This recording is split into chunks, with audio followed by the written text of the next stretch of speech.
Hey everybody, Andy Kennedy here, Inner Self Lightworks, and coming to you today on this Merlin Speaks episode to talk about clearing crystals. I had a friend ask me over the weekend. This is a topic that we cover extensively in Crystal Healing 101. But today I'm going to come and just talk a little bit more about clearing crystals and what stones maybe don't even need to be cleared. There are a couple of different techniques for clearing stones. So I've got this little shelf here to talk about some of the stones that I have here today. Crystal energy is a fluid energy. Crystals are always picking up energy for us.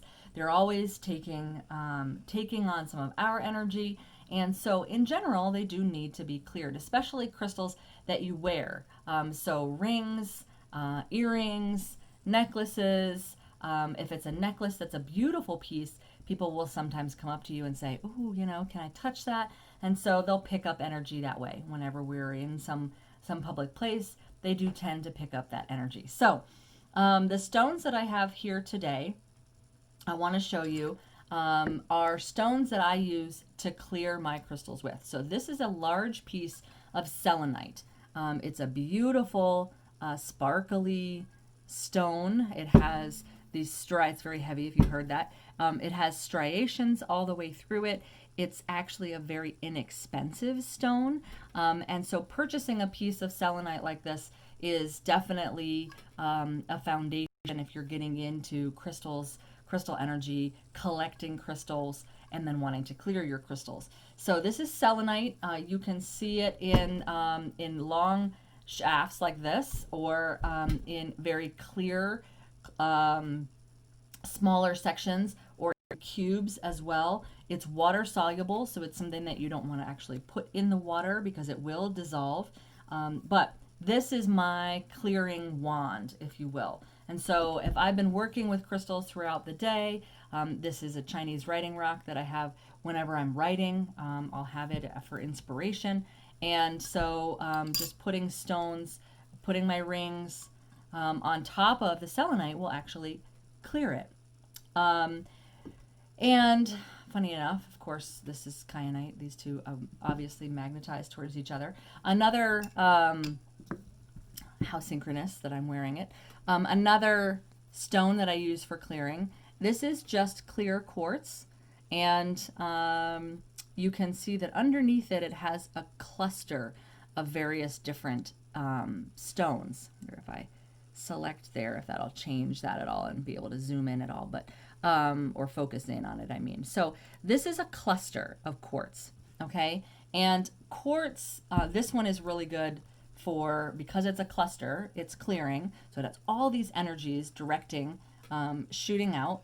So I'll sometimes put my jewelry on this cluster to clear it, the jewelry as well. You can, of course, put this cluster then on this selenite. So back to the selenite real quick. Selenite is one of 3 stones that doesn't need to be cleared, and that's Selenite. So selenite is one. This is citrine, Citrine. Citrine does not need to be cleared, so it doesn't pick up negative energy. It doesn't pick up and hold on to energy. It's constantly transmuting energy. So these two, and then kyanite. Let me click on the screen so you can see it as well.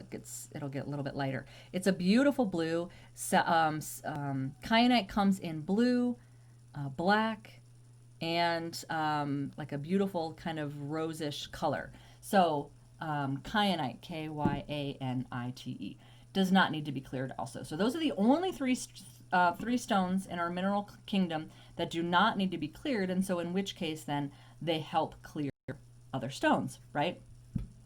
Other ways to clear stones are that you can put them in the new moon or the full moon. I always say with intention, for sure.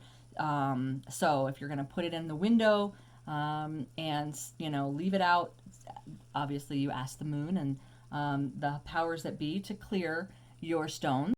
That's why you're putting them in the window, so you set that intention. You can put them in the sunlight, but some stones like citrine, clear stones like this, agate, and other stones that are clear like that, they will fade in the sunlight. So I don't advise clearing stones in the sunlight because then you have to worry about which ones will fade.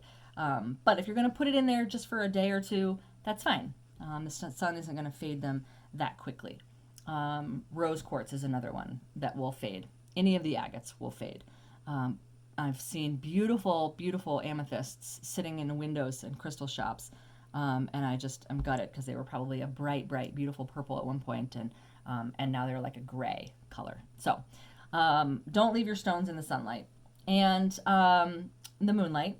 And then with your intention and with your own pranic light. So prana is the energy that's running through us, or chi, right? It's the energy that's running through us all the time. You can use that energy to clear. I do that on an acute basis. So if I've worn my stone and someone has touched it and I feel like, oh, it's maybe picked up some negative energy or just picked up some energy I want to clear, because not all energy is negative, then you can just run your own light through that stone and intention and have it clear. But for a longer accumulation of energy, and for a more dense energy that I want to clear, the selenite for me is the way to go. And I'll leave it on there sometimes for a week. You can do a double up and put that selenite in the moonlight, and then it's the selenite and the moon are clearing your stones.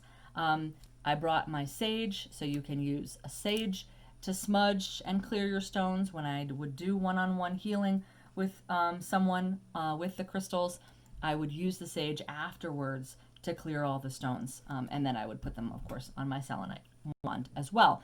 And then I have the pendulum here because you can set intentions with pendulums and say, please clear this kyanite. And when it's done clearing, please bring the pendulum to a stop.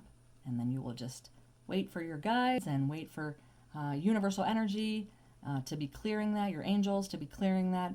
And then when it comes to a stop, you know that stone is clear, right?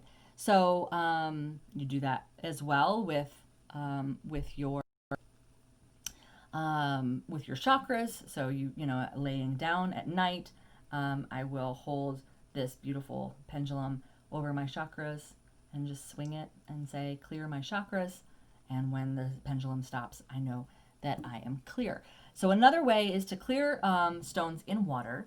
For a time, I would drive down. I live in the mountains up in Steamboat in Colorado, and I would drive to this beautiful store that I love to buy crystals at in Fort Collins. And the drive from Fort Collins to Steamboat has this beautiful river called the Poudre River. It's in the Poudre Canyon. And so I would drive up the Poudre Canyon and clear the stones that I purchased at Nature's Own. So there's a plug for Nature's Own in Fort Collins. And I would buy these two twin crystals together. It kind of looks like this. This is a cluster of two crystals growing together, and I would give them as wedding presents. And so I would drive back up and clear them in the water. Now, I know that quartz is not water soluble, so therefore you don't have to worry about it dissolving. I wouldn't have cleared the selenite, for instance, but really there aren't very many stones that are water soluble. So that's a safer thing to do than maybe leave it in the sun for a month or something. I've heard people like to say also that they clear their stones in the dirt. I don't feel the need to do that, but sometimes people say that if it's got a lot of energy that you want to get rid of, you can bury it in the dirt. Also, you can do that in salt. Salt is a little abrasive, so it may scratch crystals. If the stone is already something like this kyanite, that it has already some texture to it, then I'm not worried about it. But this one is nice and polished, and it's clear, and so I wouldn't necessarily want to put this nice smooth stone in the salt. So that's 10 minutes on the basics of clearing your stones. If you have any questions, you know how to find me. I would love to answer your questions more specifically if you have them. So good luck clearing your stones and making them nice and bright and precious. And of course, all of them are programmable, so you can program them to clear most of their own energy, and then only have to clear them, a couple of times a year. So I do that as well, and then program them with love and light, and you'll have that energy back from your crystals as well. All right, this is Andy. coming to you with Merlin Speaks, an episode on clearing your stones.